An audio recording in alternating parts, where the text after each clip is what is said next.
Oi, gente, esse é mais um episódio do Pode Entender, um podcast que te ajuda a pensar um pouco mais sobre as verdades de Deus.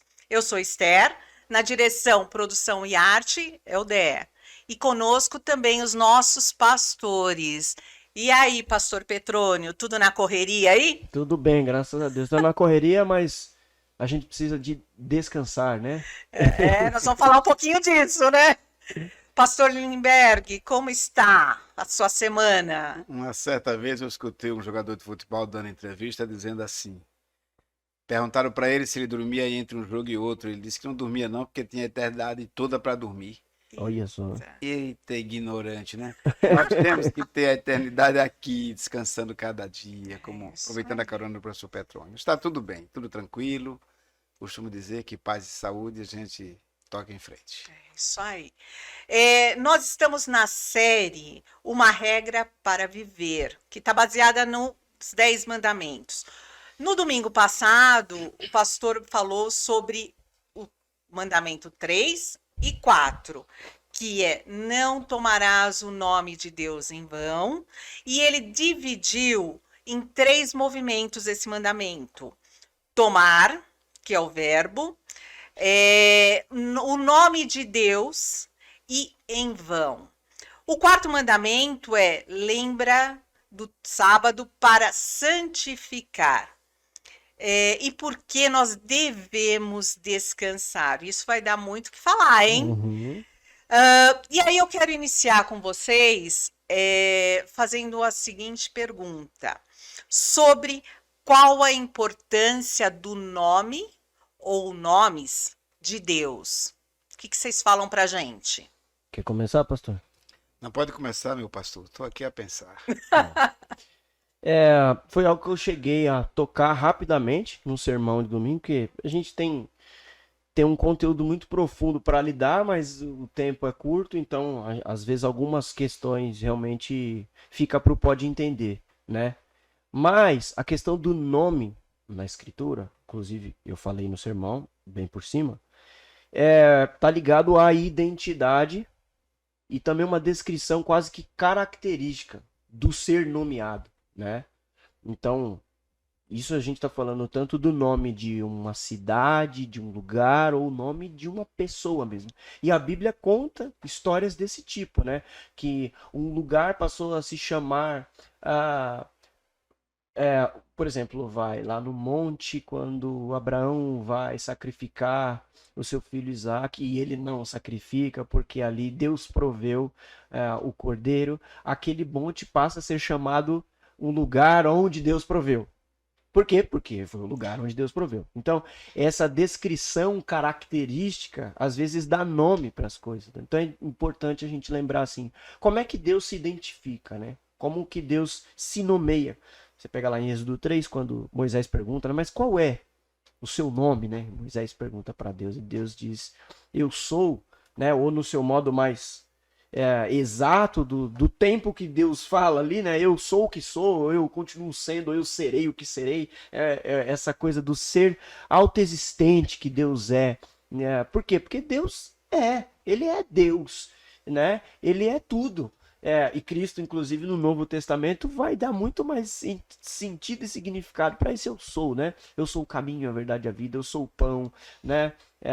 Eu sou a videira. Inclusive, há pouco tempo atrás, a gente teve uma série, né, falando Do do, eu do sou. eu sou. Então, o nome de Deus ele está ligado a essa identidade do ser. É quase que ontológico, assim, aquilo que ele é de fato e também descreve a característica de Deus. Então, Deus é santo, então o nome dele é santo.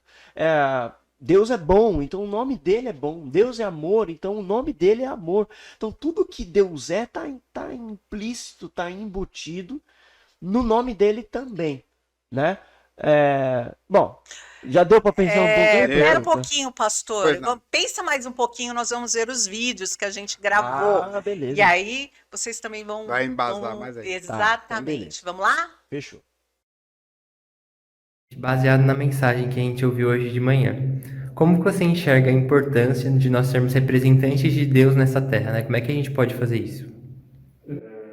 Acho que de representante primeiro a gente precisa honrar o nome de Deus, né? Então, dar o exemplo para outras pessoas, também para os irmãos da igreja, da nossa própria vida, né? Então, ter bom testemunho, glorificar a Deus sempre, e a partir disso a gente conseguir honrar o nome dele, né, frente às outras pessoas, e a partir disso também difundir o evangelho, conseguir passar essa boa notícia para essas outras pessoas, né, que não conhecem a Cristo.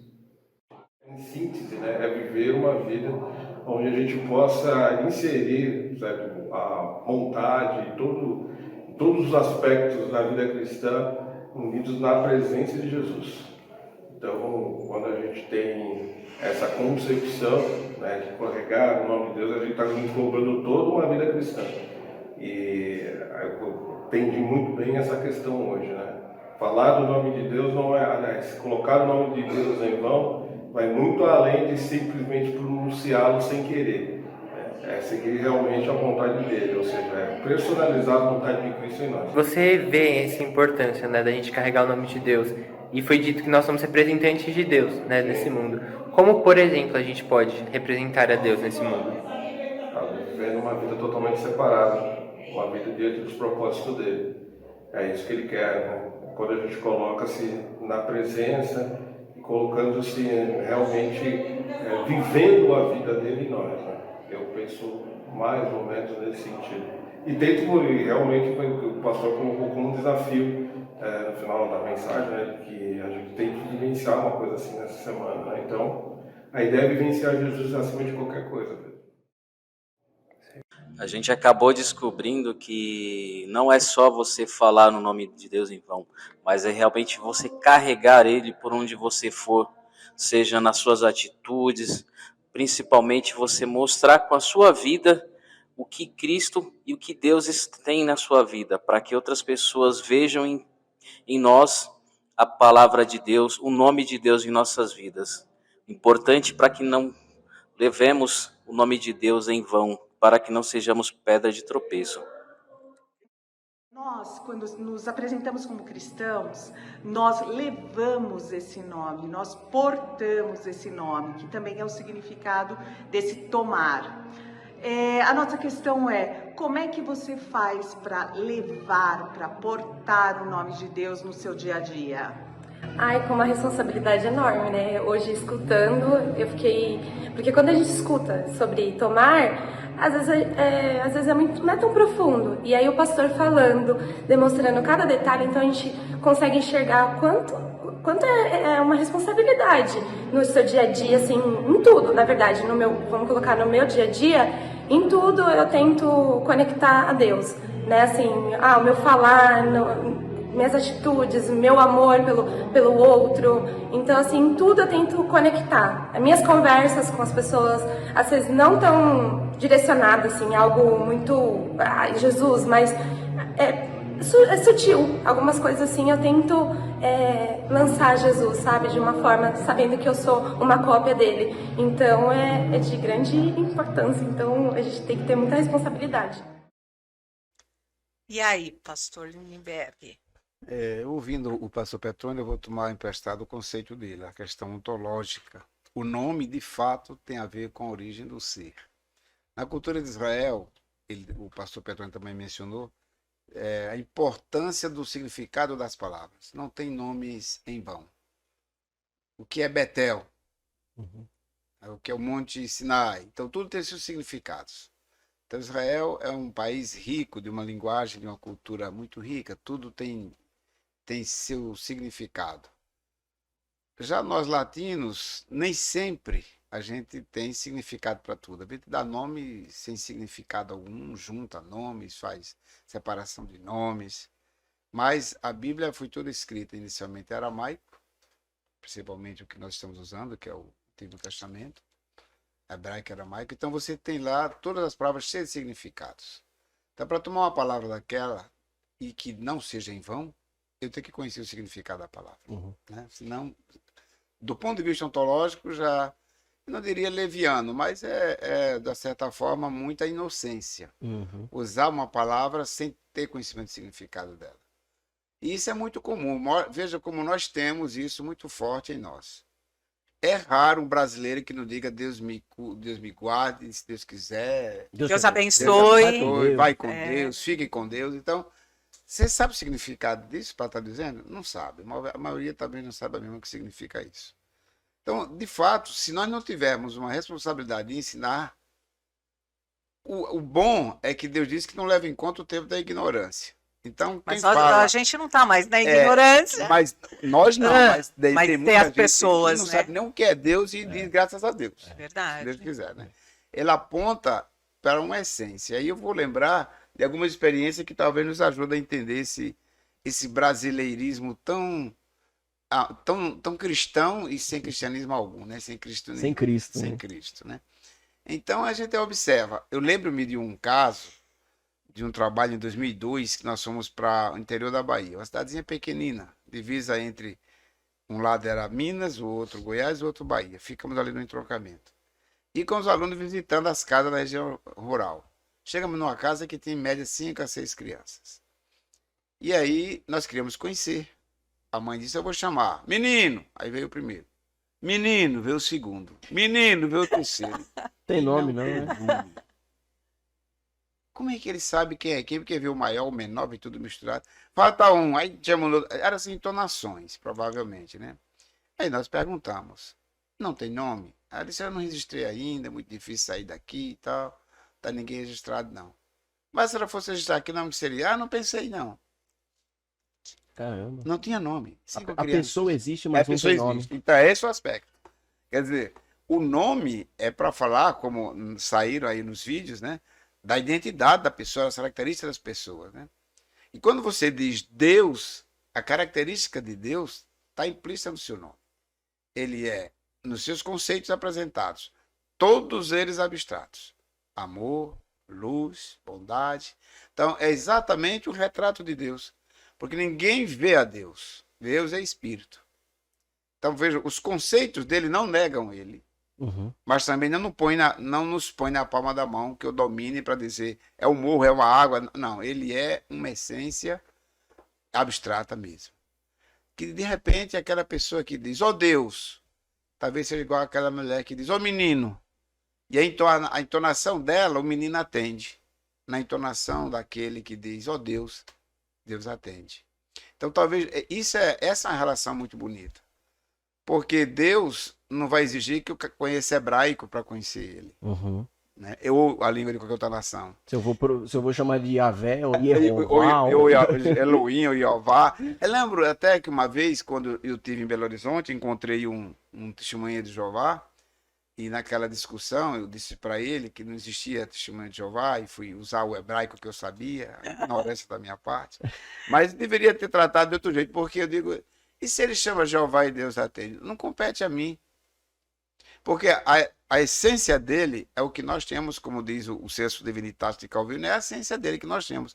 E nós não temos necessariamente o nome de Deus e nunca teremos ele que deseja. Né? Então nós temos uma...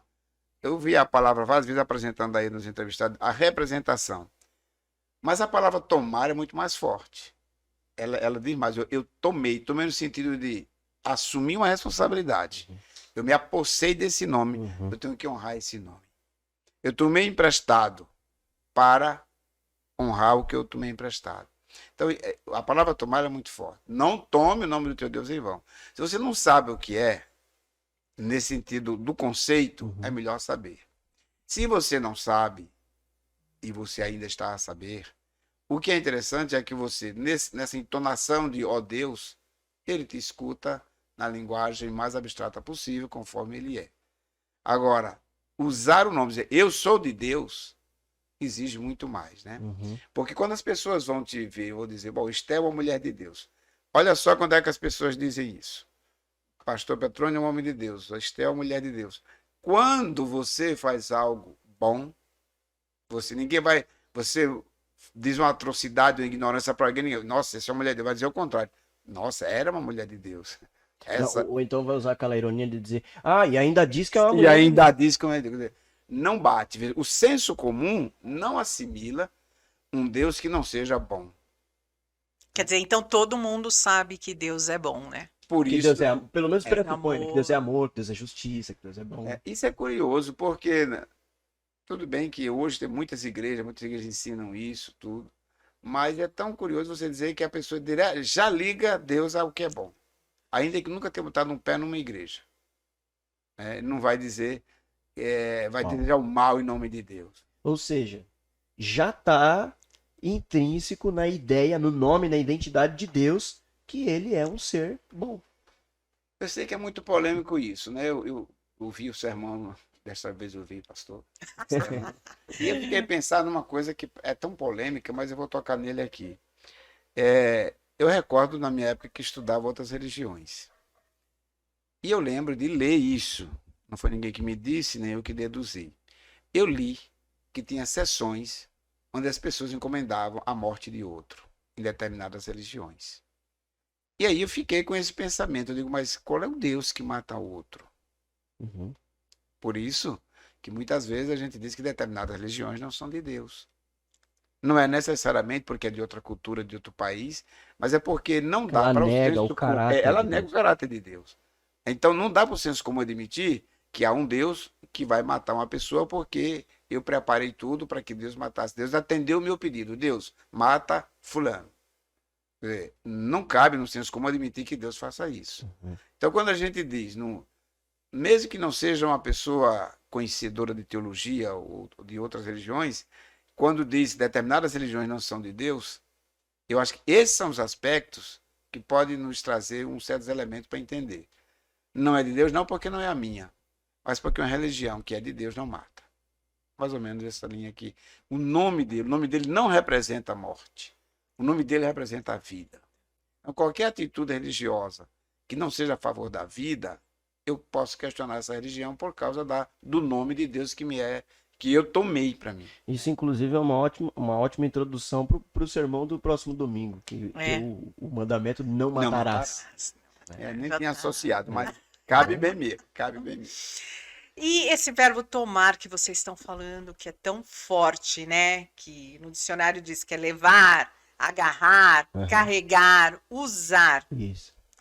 Quando a gente não faz isso, por exemplo, nos cultos, para vir aos cultos, como é que esse culto fica?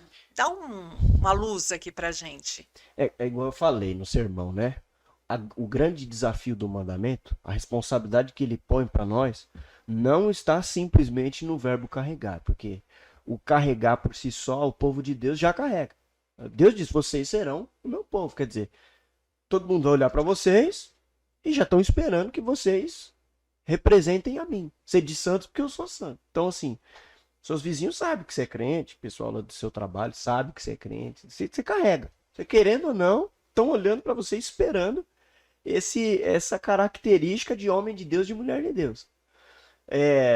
No contexto estrito do negócio, né, do texto, o carregar ele era muito literal mesmo, porque o sacerdote tinha, né, os nomes de Deus na roupa, eles carregavam a arca da aliança, que tinha as palavras de Deus dentro, né? O tabernáculo, que era a representação da presença de Deus com o seu povo, também era carregado pelos levitas de um lado para o outro. Então, era como se Deus dissesse, vocês não me levem de um canto para o outro, sem de fato estarem comprometidos comigo. Não carreguem minha presença, meu nome, minhas palavras de modo vazio, né? Por isso que coloquei inclusive o paralelo com o Salmo 24, Isso. né?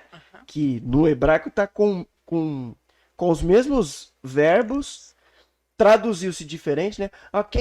Quem há de entrar no santuário do Senhor? O que não entrega sua alma à falsidade. O entregar no hebraico está igual o tomar. E a falsidade está igual o vão.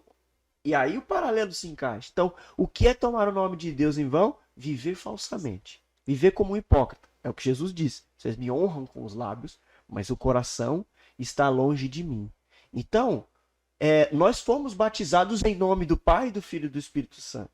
Nós oramos em nome de Jesus. Então, de alguma forma, nós nos reunimos e dizemos que nós somos cristãos. Então, nós carregamos esse nome. O grande ponto é se nós estamos fazendo jus a essa identidade. Se nós estamos carregando, de fato, essa identidade como deve ser.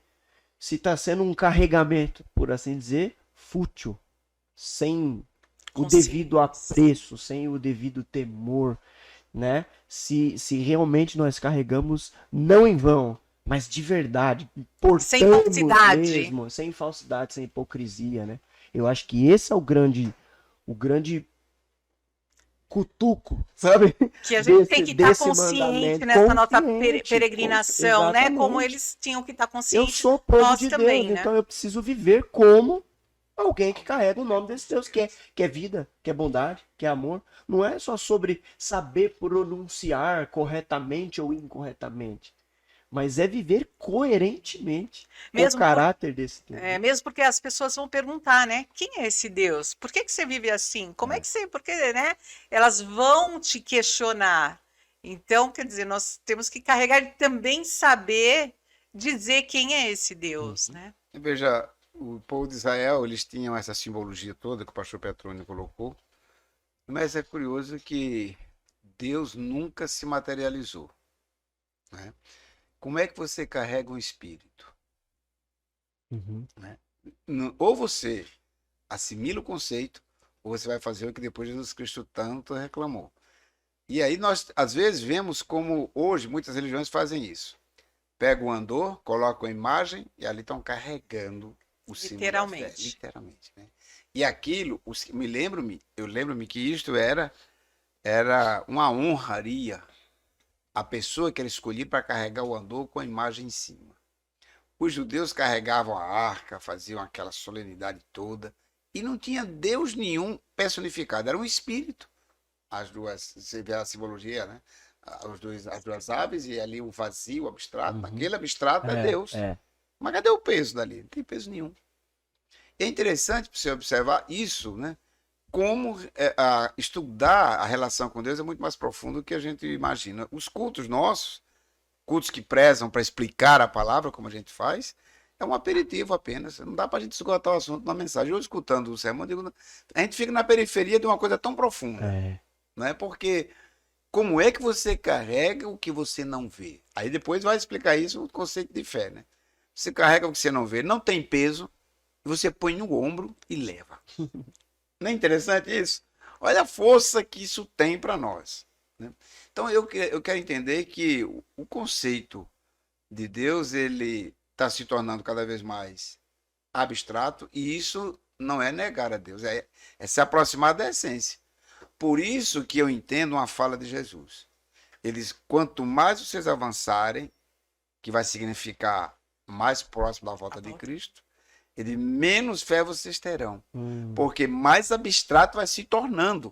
O amor vai se esfriar. O amor vai se esfriar. Porque o que o amor quer? O amor dessa humanidade quer coisa em troca. E eu não tenho nada para te dar em troca. Deus não tem nada, nenhum símbolo, nada. O que ele vai te dar é uma essência do amor verdadeiro. Aí vai anular um amor pretensioso, um amor que é totalmente egoísta. E aí a humanidade vai dizer, fazer a mesma coisa que Israel fez. Esse amor eu não quero. Eu quero amor que é meu. Ou o Messias é nosso ou não serve. Então, ou Deus faz o que eu quero, ou não. Então, isso a fé vai esfriando de fato. Porque a profundidade do conhecimento de Deus é como Paulo explica. Ó profundidade. Quem quer ficar na periferia das religiões vai se perdendo com elas. Interessante que eu acho que enquanto o pastor falava, eu acho que assim, é a passagem bíblica do meu coração e parece que eu sempre arrumo uma desculpa para encaixar ela. Mas eu tenho para mim que João 17, que é a famosa oração sacerdotal de Jesus, para mim é a síntese assim do que é a vontade de Deus para o seu povo, assim, de modo esclarecedor. Primeiro porque o versículo 3 lá de João 17 diz assim: e esta é a vida eterna. 2 pontos. Que conheçam a ti. Mas assim, não é nem isso que eu ia dizer. Eu ia dizer, quando Jesus está lá na oração sacerdotal, orando por nós, ele diz assim: Pai, eu os fiz conhecer o seu nome.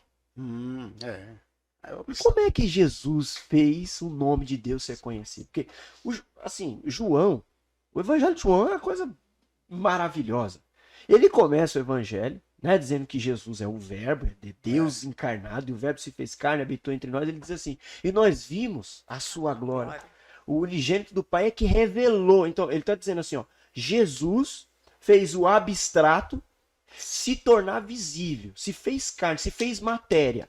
Agora não nos resta mais dúvida sobre o ser de Deus, sobre quem Deus é. Nós temos isso com exatidão, como diz o escritor aos Hebreus. Ele é a exata expressão do ser de Deus. Está ali. Você quer saber como Deus é? Olha para Jesus. E aí, lá na oração sacerdotal, aí o Evangelho de João fica naquela... Jesus fica o tempo todo dizendo assim, não chegou minha hora, não chegou minha hora, não chegou minha hora. Quando chega no capítulo 12 tem uma virada, ele fala, agora chegou a hora. Que hora, Jesus? Aí lá no capítulo 17 ele explica que é essa hora, né? Ele fala, Pai, agora é a hora do Senhor ser glorificado, do Filho ser glorificado em ti. Então, é assim, Jesus veio para aquele momento. Qual é o momento? A cruz. A cruz é o ponto central da coisa. E o que é que aquilo representa? Aí é essa fala de Jesus. Bom, Pai, eu os fiz conhecer o seu nome. Eu os ensinei, Pai. Tudo que o Senhor me ensinou para esses que o Senhor me deu. Então, Pai, eu não peço que os tires do mundo, mas os santifica na tua verdade, para que o mundo saiba que tu me enviaste. Então, olha quanta coisa tem aí. Muita coisa. Né? Quanta coisa tem aí Exato. nessa ideia de Jesus dizer, Pai, eu os fiz conhecer o teu nome. Então, que no mundo eles exerçam essa representatividade do nome de Deus. Que no mundo eles façam a diferença. Não peço que os tires do mundo, mas que eles sejam um povo separado, distinto, diferente, santificado, para que as pessoas conheçam o teu nome, para que as pessoas vejam quem o Senhor é, através do testemunho deles, através da representatividade deles, porque agora eles te conhecem, Pai, porque eu apresentei o Senhor para eles. Acho que esse é um estágio muito elevado da humanidade. Eu tenho observado algumas coisas, eu já tenho comentado, talvez em sermões, e tenho observado que muita gente já desanimou com a humanidade, né?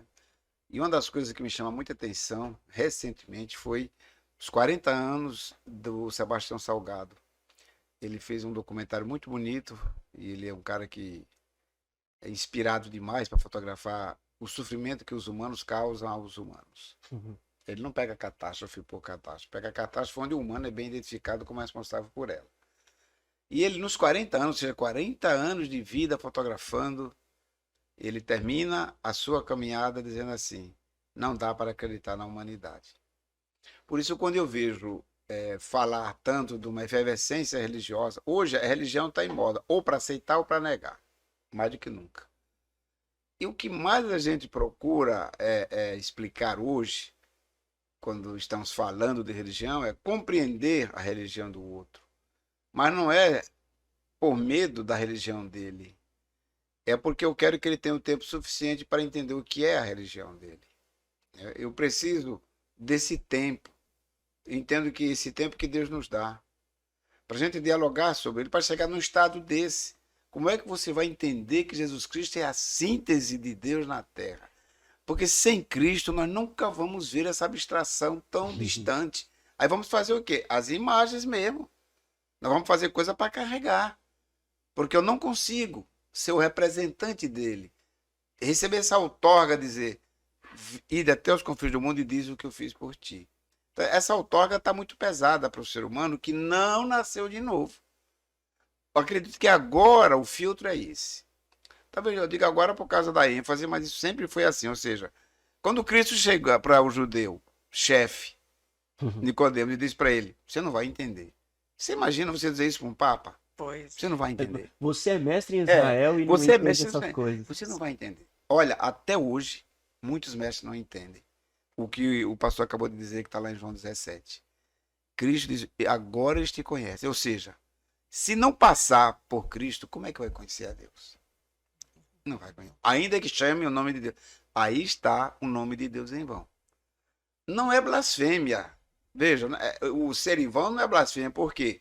A blasfêmia é quando você rejeita. E para rejeitar, você tem que conhecer. Tem que saber que existe. É uma coisa que é interessante, a gente pode comentar nessa conversa aqui, e talvez a gente nem responda e nem feche a questão, mas é só para levantar. Pega assim, ó, eu quero citar 3 exemplos bíblicos com relação a essa essa coisa que envolve o nome de Deus e um relacionamento com Deus. Lá em Gênesis, tem um sujeito chamado Enoque, Esse né? daí é barro. E a Bíblia diz que ele andou com Deus. É. E foi trasladado e tal. Mas como é que esse cabra andou com Deus? Não tinha templo, não tinha lei, não tinha tabernáculo, não tinha igreja, não tinha pastor para discipular ele, Bíblia, não tinha Torá. catecismo nenhum, não tinha nada. Mas a Bíblia, a palavra de Deus, afirma, se nós cremos que a Bíblia é a palavra de Deus, a Bíblia afirma que esse homem, sem nenhuma intervenção institucional, teológica, andou com Deus. Isso é um ponto. Segunda coisa que a Bíblia também fala, ainda em Gênesis, é que quando começa aquelas coisas das genealogias, diz que levantou-se uma geração que invocava o nome do Senhor. Isso. Mas peraí, o nome do Senhor foi aparecer na Bíblia só em Êxodo capítulo 3, lá com Moisés que perguntou, se apresente, qual é o seu nome? Como é que o povo invocava o nome do Senhor se em tese eles não Apareceu sabem o depois. nome do Senhor? É a segunda provocação. Terceira e última é o centurião, o Cornélio, lá em Atos capítulo 10. Essa eu gosto. Lindo Essa eu gosto. Pedro, né? Pedro vai lá na casa dele. Vamos encurtar o que aconteceu ali, mas eu acho interessantíssimo Pedro chegar na casa daquele homem que não é circuncidado. Em outras palavras, ele não é de igreja, ele não foi batizado, ele não fez classe de catecúmenos, ele não foi discipulado, né? Mas legítimo gentil. Legítimo mesmo, a serviço do inimigo da igreja, que é o Império Romano. Deus chega lá, através do apóstolo Pedro, e diz assim, ó, fala pra ele que eu ouço Nossa, é e incrível isso. respondo. Que beleza. Não é só ouve, Querida, porque ouvir de fato Deus ouve. É. Deus é onisciente, Deus é onipresente, Deus é onipotente. Ele ouve a qualquer pessoa. Deus é Deus. Mas responder. Gente, tem crente que não tem oração respondida.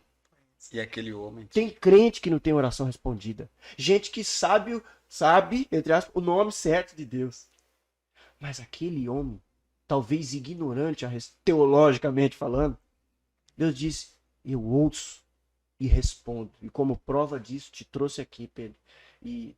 Então, assim, Tá vendo como é o que é interessante? esse relacionamento pessoal É. com Deus, saber o nome de Deus? Tá muito além. Por E isso que fala, tomaram- né, olha, Cornélio, que Deus viu o que ele fazia. Então, assim, você entra na questão do coração da pessoa, das não atitudes. tem ninguém autorizado verbalmente para falar com Deus. Ah, Ele isso não é ouve de quem Deus, ele né? Esse não é, né? Nós não podemos dizer isso. Esse exemplo do Cornélio me arrepiava quando eu lia isso no Simário. Como pode? A gente cheio de doutrina. Como é que pode ser? Então, de que Para ter adianta? a certeza, Pode né, ter de que certeza. esse é herege, esse não é, Não. esse é liberal, esse não é. Esse... Estuda tanto e Deus vai dar uma lição dessa e ainda chama Pedro. Pedro, você tá louco? Quem é imundo, Pedro? O Pedro éramos nós, que queremos dizer, não vai para a igreja, não vai para isso. Quer dizer, é claro que a igreja é um compromisso, é outro departamento, mas o conceito de tomar o nome de Deus, imagina a força da alma daquele homem para Deus dizer, eu ouço e respondo. Nossa, maravilhoso isso, né? Incrível. Muito forte. É forte. Né? Muito bom. E aí eu queria passar para o quarto mandamento, que é lembrar do sábado para santificar. Aí, pastor, você iniciou a mensagem falando sobre descanso físico, mental. Mas o que significa o descanso em Cristo? Qual que é a linha aí de raciocínio? Ó, tem um salmo na Bíblia que dá para ilustrar bem o significado da palavra descansar, que é o Salmo 37, versículo 4. Justamente porque em alguma versão, que eu não vou lembrar qual é, em português, aparece a palavra descansar. Geralmente, tá assim, deleita-te no Senhor e ele satisfará o desejo do teu coração. Outras versões tá, agrada-te do Senhor e ele satisfará o desejo do teu coração. E tem uma outra versão que tá, descanse no Senhor e ele satisfará o desejo do teu coração. Então, descansar não é simplesmente esticar as pernas, né, na rede e tomar uma água de coco, biblicamente falando. Descansar é desfrutar, é se deleitar. E aí a gente vê isso desde Gênesis, né? No 7º dia Deus descansou. Não é que Deus estava exausto, trabalhou muito, falou, ufa, vou sentar um pouco aqui, né, para repor as minhas energias. Não, Deus é incansável. Deus não dorme, nem dormita o guarda de Israel, né? Deus é eterno. Essa coisa de perder energia e de cansar é coisa do ser limitado, né? Deus não tem limite. Então, o que é o descanso de Deus? O descanso é o momento do desfrute, do desfrute do labor. Então, Deus trabalhou 6 dias e quando ele disse, agora sim, né? E viu Deus que tudo era muito bom. Agora sim. É o shalom, né, que eu falei no sermão. Agora sim, está em perfeita ordem. Está tudo certo. Agora é a hora de fazer com que a criação funcione do jeito que ela foi feita para funcionar. Porque é como se o mundo fosse planejado por Deus como um lugar para ser realmente essa interação entre criador e criatura. O que fez com que não fosse mais assim foi o pecado que faz a separação entre nós e Deus, né? Que separou a criatura do Criador. Então, o descansar é o desfrutar, é o se deleitar, né? É o estar em relacionamento com Deus. Por isso que Jesus fala aqui, eu vim para trazer para vocês vida em abundância, que é essa vida em ordem. Então, eu disse que o descansar não é só esticar as pernas numa rede e tomar água de coco, mas também é tirar férias, também é repousar, também é soneca. Né? Inclusive, eu comecei o sermão falando isso, né? Quando eu falo descansar, o que vem na sua cabeça? Viajar? Montanha? Parque? Então, qual que é um dos... Aí eu usei o sermão de domingo para lembrar. Nós estamos no mês de setembro, a campanha de Setembro Amarelo, que é uma campanha de prevenção ao suicídio. Né? Por que surgiu essa campanha? Porque um dos males do nosso século é a depressão, os problemas emocionais, que são consequências do quê? Dessa vida cansada, estressada, pressionada, né? Que não descansa. E o povo de Deus precisa levar a sério esse mandamento. Se a gente quer ser um povo reconhecidamente diferente, distinto, separado, a gente tem que andar na contramão da cultura, a gente precisa descansar. E às vezes a própria igreja, com a ideia de Shabat, dia do Senhor, tá? No próprio dia do Senhor, a gente não descansa. Que a gente tem uma agenda tão cheia, às vezes, como igreja, que a gente não respeita o próprio mandamento, porque não descansa. Então, assim, esse mandamento, ele dá pano para manga, assim, tem muita coisa que dá para falar dele. Assim. Vamos ver os vídeos que a gente fez, vamos ver como é que o pessoal entendeu, como é que o pessoal absorveu a mensagem. Depois dessa mensagem que a gente ouviu hoje à noite, responde aqui pra gente. Depois de ouvir tudo, você enxerga a importância de tratar Cristo como aquele que dá o verdadeiro e eterno descanso pra gente? Sim, é oportuna a palavra do pastor, porque são dias em que a gente tem exigido muito de nós mesmos, né? Nossas agendas são muito cheias, mas nós precisamos confiar que Deus está trabalhando e Ele trabalha por nós, né? A palavra do Senhor nos diz para que entreguemos os fardos e Ele nos aliviará. Assim eu creio também. E em uma época e cidade tão agitada, né, como a gente vive, qual que é a importância de a gente parar às vezes, descansar e desfrutar um pouco mais do Senhor? É tudo, né? Porque a nossa cultura não valoriza isso, né? E é como o pastor disse, nós estamos aí para seguir uma contracultura, né? Que é a cultura do nosso Deus, né? Então, precisamos estar atentos, porque facilmente a gente caminha com a cultura do mundo, né? Mas a gente precisa parar e refletir sobre como temos organizado as nossas agendas. É o principal da nossa vida, né? Sim. Só com Cristo a gente pode caminhar, seguir, descansar nele, né? E ter a certeza que Ele sempre vai nos ajudar, vai nos carregar no colo quando preciso. Eu mesmo senti isso essa semana, foi uma semana bem difícil para mim, e só Deus mesmo para hoje eu estar aqui na igreja. Semana passada eu faltei, eu fiquei muito abalada com os acontecimentos, né, dessa semana, mas Cristo está sempre aqui, né? A nossa fé move montanhas e continuamos sempre firmes, podendo descansar nele, que Ele tudo resolve. Pastor Lindenberg, a palavra é do senhor agora. Vamos lá, esse é um tema muito precioso. Vou fazer um resgate do que me incomodava. não era eu ainda nascido de novo. Eu já ouvia esse termo espalhado pelo Brasil. A paz do Senhor, meu irmão. Isso eu ouvia demais, né? A Assembleia de Deus, ela, de 1910 em diante, ela tomou conta dos interiores do Brasil, as regiões mais pobres, eles alcançaram. E esse termo era tão forte entre os fiéis na Assembleia que, onde se eles passavam, a paz do Senhor, meu irmão, a paz do Senhor. Então, aquilo, para quem é leigo, vai chamando a atenção. Que paz é essa? Que paz é essa? E aí passou, chego eu no seminário e fui estudar exatamente a palavra paz. A primeira coisa que eu fiz foi a comparação. A palavra paz no Antigo Testamento e a palavra paz no Novo Testamento. Ambos, tanto Shalom como Erinê, apontam para um estado de espírito. E aí eu comecei a gostar do tema. Tive a bênção de ter um grande professor, já na glória eterna, professor Hans Neumann, um alemão de uma história linda. Foi comigo, simpatizou com a minha cara, me dava aula fora da sala.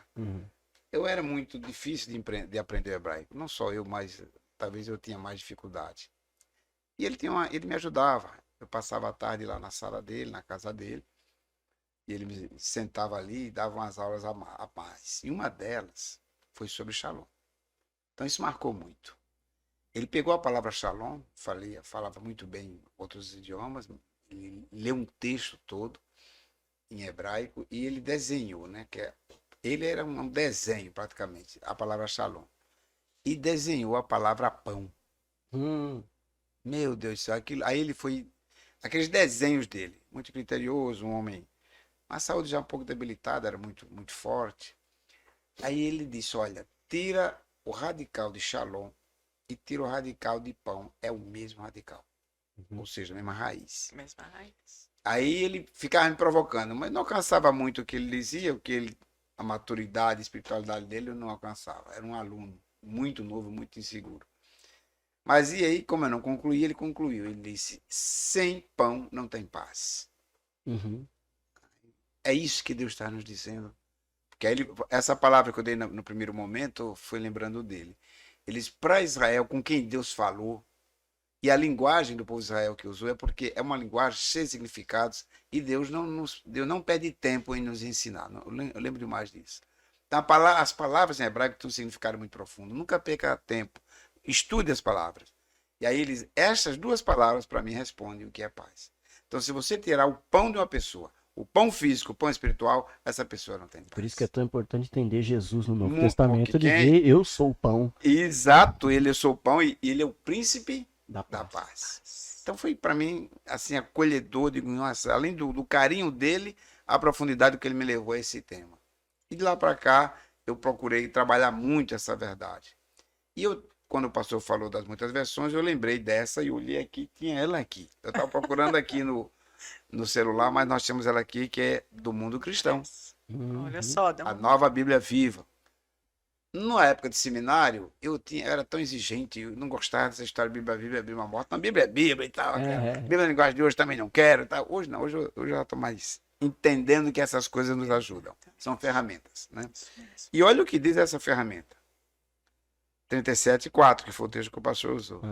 E eu fiquei a pensar nisso e fui ler outros comentários outros dias e voltei a eles quando o pastor pregou sobre esse tema. Ele diz, eu acho engraçado a forma como ele coloca, faça do Senhor, esse é o verso 4, faça do Senhor a sua grande alegria. Ah, que maravilha. E ele dará a você os desejos do seu coração. Aí eu lembrei de um comentarista que dizia assim, Israel era uma nação puramente agropecuária. Criavam as ovelhinhas, mas a ênfase era na agricultura mais do que na pecuária. E aí ele diz que é interessante, você pensa assim, para entender a força dessa palavra. Você está na sua lavoura, trabalhando. E você sabe que aquela lavoura é para o bem da sua família. Quando você acaba de trabalhar, você vai para casa.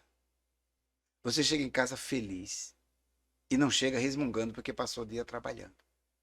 Você chega em casa feliz e diz, passei o dia trabalhando, vamos ter uma boa safra, a minha família... Ele fez do trabalho a alegria dele, porque ele sabe que Deus deu o trabalho a ele. Então, a paz de espírito dele passou por cima do cansaço, porque é uma terra árida. Israel é uma terra árida, não é fácil de cultivar. Então, esse estado dele passa por cima do sofrimento, dá o entendimento do que é estar com Deus. E quando ele chega em casa com essa alegria, ele já antecipa o que Deus diz. Ele diz, vamos ter uma safra abençoada. Ele acrescentará o desejo do teu coração. Então, isso é paz. Pastor, Não é no meu tempo. só te interrompendo rapidinho. Não, Aí fica me mal. lembra Jesus na oração do Pai Nosso, ensinando a gente a pedir pelo pão. Pão. Nossa. Depois que você pregou, você falou a mensagem, eu falei, eu já coloquei. São 3 P's, né? Na oração do Pai Nosso. Nossa. Pão, proteção e perdão. Perdão, é. Isso fixou. Aí eu acho que, só para a gente concluir, eu acredito que esse é o grande objetivo. Daí uma grande contradição que a gente precisa superar. A gente, como princípio, nós participamos do princípio judaico-cristão. Mas eu costumo dizer muito isso. Como é que a gente vai entender Israel que não estabelece a paz com os palestinos? Ou como vamos entender qualquer cristão que não estabelece paz entre os seus? É a mesma moeda.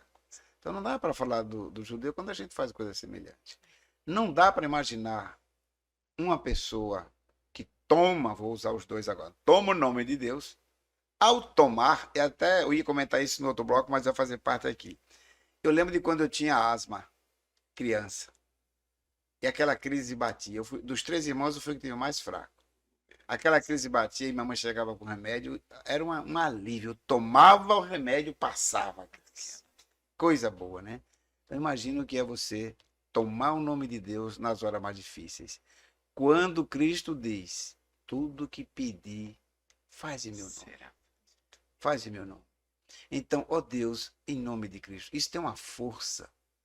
Quando seminarista, eu experimentei isso na flor da pele. Eu fui fazer o evangelismo no interior de Pernambuco e nós dividíamos os grupos, era de 2 em 2.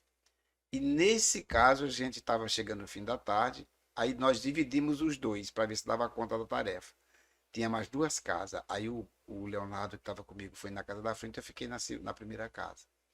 Estavam várias pessoas embaixo de uma mangueira. Eu fui chegando, e aí eu vi que era alguma coisa de religião.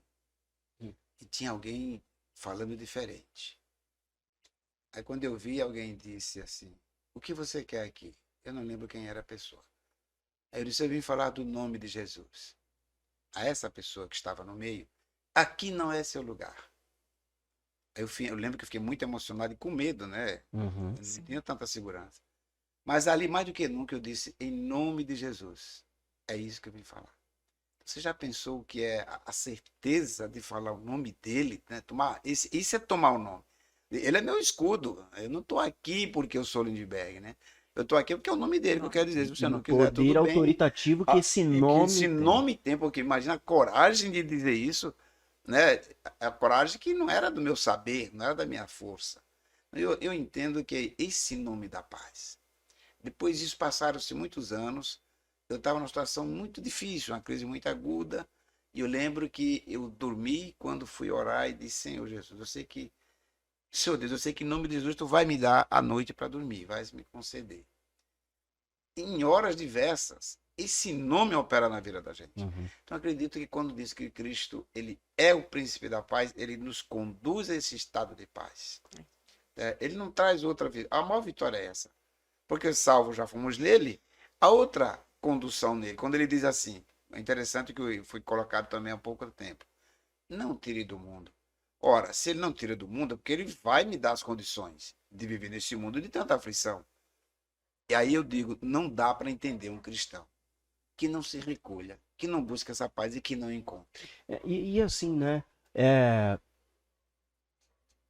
O fim de toda a lei, não é de um aspecto da lei. Cristo é o cumprimento disso. Então, quando ele diz, vinde a mim, vocês que estão cansados e sobrecarregados, eu vos aliviarei, ou melhor, até no sermão de domingo, que eu mencionei, quando Jesus entra na sinagoga e prega o seu primeiro sermão público, lá no texto de Isaías, né? Ele está dizendo... Hoje se cumpriu as escrituras. O que é que dizia a escritura? Era o ano do jubileu, que é os sábados dos sábados. Então ele está dizendo, acabou, eu cheguei e está cumprido tudo aquilo que o sábado apontava. Então, eu penso que, às vezes, a gente fica nessa discussão da mudança do sábado para o domingo, que são coisas que têm o seu lugar de importância, mas eu penso que se a gente errar demais o alvo, a gente esquece o que é que Jesus fez, e, de novo, nós estamos tentando viver debaixo da lei. Nós estamos tentando, de novo, encontrar segurança numa lei que o próprio Cristo já disse: não, vocês precisam de mim. Eu sou o Senhor do sábado. Eu cumpri a lei. Vinde a mim, vocês que estão cansados e sobrecarregados, eu vos aliviarei. Eu sou o pão. Eu sou o príncipe da Shalom. Né? É interessante porque Jerusalém é Jerusalém, né? Que é cidade de paz. É a terra da qual ele vai nos levar. Na eternidade, a terra que nós vamos morar é a nova Jerusalém, né? Então, é a terra da perfeita paz. O príncipe da paz, aquele que é o pão da vida, vai se encontrar conosco no descanso eterno. Olha como o desfecho da Bíblia é maravilhoso. Por isso que é importante entender o conceito do Shabá e do Shalom. Né? O que é o descanso, que é essa interação, esse relacionamento com Deus, essa vida abundante em relacionamento e interação com o Criador e a criatura, né? O provedor e o dependente, né?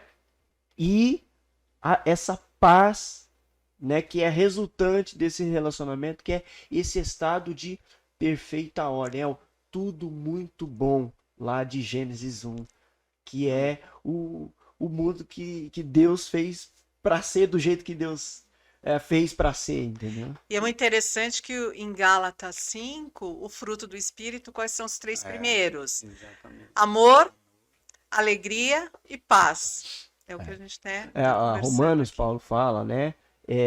Que o reino de Deus não é comida nem bebida, mas amor, alegria e paz no Espírito. Não há Shabat sem Shalom. O Shabat sem Shalom é aquele, se eu tomar a mesma metáfora, você trabalha, vai, amanhã levanta de novo. Nós não temos uma carga de humor suficiente para resistir isso. A humanidade aflita, estressada, porque ela não tem carga para isso. Ela começa excelente no trabalho, quando vai durante a semana, inventa tanto termo, quintou, sextou, sabadou, não aguenta mais, né? Ele quer encontrar uma saída para dizer: eu não aguento mais isso aqui, porque nós não temos estoque para isso. Agora, viver na presença de Cristo, o estoque é renovado dia a dia. Quando você pega isso, Jeremias falando isso. Em abundância. Né? Jeremias diz isso, lamentação. Ora, o nosso estoque é renovado pela misericórdia que se renova a cada manhã. A cada manhã. Se não for assim, você realmente, o trabalho vem entediante. Você já imaginou? Essa é uma das coisas que eu ensino para pais e mães. Quem cuida de criança tem que ter esse humor renovado dia a dia. Porque a criança, ela bate o olho, ela vê. Se o pai ou a mãe faz a coisa de mau grado, ele pode não falar, porque talvez não tenha nem vocabulário para dizer nada, mas ele não se sente feliz.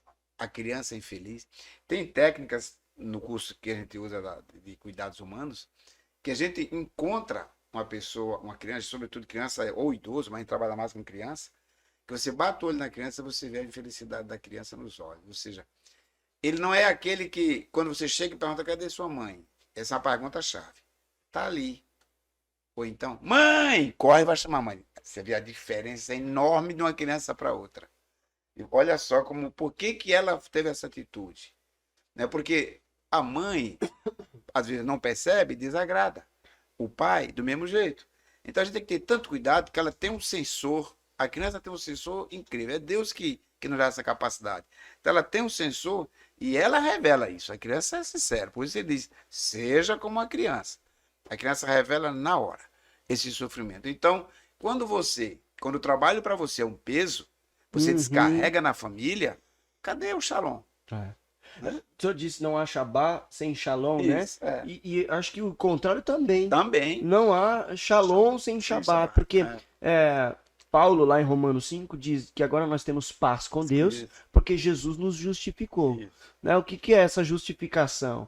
Que é um termo jurídico nesse sentido, é que Cristo cumpriu a lei. Então, porque Cristo nos justificou, agora nós temos shalom, nós temos paz com Deus. Então, até falei no sermão, falei, se não tiver Shabá, não tiver, na verdade, se não tiver shalom, se você não tiver em paz com Deus, no finalzinho do sermão, você não vai conseguir tirar férias. Não tem sossego na sua cabeça. O trabalho é uma Você não fuga. dorme, o trabalho é um É uma problema, fuga. você não consegue dormir. Né? Aí, como não encara a dor, o sofrimento de não ter essa paz, Vai se pro expõe- ativismo, vai pro ativismo. vai Se fazendo, ocupa, né? porque E- aí o, E né? fazem isso até na igreja. É verdade. É uma pessoa tão ativa que é mais cada dia mais, cada dia mais, cada dia mais, mas Deus Para quer sentir que a espiritualidade dela é pujante. pujante, É. ele quer fazer o quê? Ele quer botar uma tonelada naquele andor que ele vai carregar. Para dizer, eu estou carregando o nome de Deus, aquele peso. Não, isso é exatamente a declaração de que algo precisa ser feito na sua caminhada. Deus não quer mais sacrifício de ninguém. Né? Então, os pedidos são... A clareza bíblica é grande. Então, o trabalho não me salva. Uhum. O trabalho faz sentido quando eu sou salvo. Eu terminei o culto domingo falando isso. Né? Gente, seu trabalho é uma benção. Amanhã, segunda-feira, vai trabalhar para a glória de Deus. Inclusive, quando eu saí, alguns irmãos falaram assim, nossa, aquela hora parece que virou uma chavinha. Porque o culto está acabando e na cabeça das pessoas geralmente já traz essa sensação. Tá acabando o culto. Puxa vida, amanhã é segunda-feira. E bem na hora, alguns irmãos comentaram comigo, e bem na hora o senhor falou, amanhã é segunda e você vai levantar animado, porque o seu trabalho é uma bênção. Você veio pro Shabá. Você veio para a presença, para o encontro com o Criador. Então, suas forças foram renovadas. Agora, bora, mais uma semana de trabalho para a glória de Deus. Seu trabalho não é um peso, não. E domingo que vem nós estamos aqui de novo, sabe? Renovando de novo essas energias. Assim a gente vive. Trabalhando e também permitindo com que Deus trabalhe em nós. O Shabá é para isso. A gente precisa aprender a se isolar, a ficar quieto um pouco, a descansar. Jesus saía na alta madrugada, sabe, no silêncio. Por quê? Porque o monte é místico? Não. Porque sai do barulho, sai da agitação. A agenda de Jesus é uma agenda agitada. Mas ele saía para falar com o Pai, sabe? Então, o Shabá de Jesus não era só o sábado propriamente dito, que era o dia de ir para a sinagoga. Ele tinha os seus períodos de isolamento, de descanso, de solitude, de contemplação. Lembrar que quando você se refere à paz, eu acho que a paz é a essência de uma vida de qualidade. A vida sem paz não é de qualidade. Imaginar... Outro fato que marcava muito a minha vida lá em Recife, no seminário, era a gente estudava até tarde, éramos 4 seminaristas, e às vezes ia dormir já um pouco tarde, e olhava pela janela, tinha um senhor, que foi marcando, observando, tinha um senhor que andava de madrugada naquele apartamentozinho dele, eram janelas, fundos com a frente do apartamento dele, e a gente observava que tinha uma hora ele ia lá, pegava o remedinho, vinha, tomava, e aí fechava a luz, apagava tudo e dormia. Então, aquela rotina dele a gente foi absorvendo, olha, aquele cidadão só dorme por isso que ele toma remédio. Então, muita gente é assim. Né? Muita gente... Principalmente hoje em dia, né? Hoje em Nesse dia, mais do que século nunca. da Que depressão. qualidade de vida é essa? Tem. Né? É muito difícil. E eu não dá nem para a gente entrar no outro argumento que é para mim muito mais forte, que a gente vivencia muito isso, nos funerais, nas cerimônias fúnebres. A paz que reina no coração daqueles que sabem que amanhã a gente vai se ver, tá? A terra que mana leite e mel é para lá que nós vamos. E é engraçado, pastor, que aí não fala mais pão, né? Lá é leite e mel. Tem um significado muito interessante nisso, né? Então, é muito bom lembrar que a paz é a qualidade de vida. Não é luxo, porque para qualquer um. Então, qualidade de vida extremamente verificado na palavra de Cristo é essa que é para todos. Não é para o judeu, não é para o gentil, é para todos. Não é Todos rico, que não é rico nem pobre. É isso que é a qualidade de vida. Então, eu vim para que tenham vida e vida em abundância. E ele provê essa condição. Eu sou o pão da vida, eu sou a água da vida, eu sou o príncipe da paz. Não tem como você dizer que não tem condição de viver bem. Eu só reconheço o seguinte, é um estado muito elevado. Não é brincadeira. Talvez, o pastor pregou domingo. Quantos talvez já não estejam na quarta-feira Ah, reclamando do é. trabalho. É. É difícil, né? Pastor, e aí também, isso aí acende um pavio na missão da igreja muito forte. Porque, tá, vamos pensar naquele que tem a paz de espírito, que tem qualidade de vida, por assim dizer, que tem Isso. pão.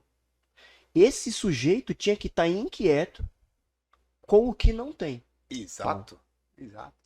com o que não tem vida sossegada, né? Ele tinha que estar com fome e sede de justiça.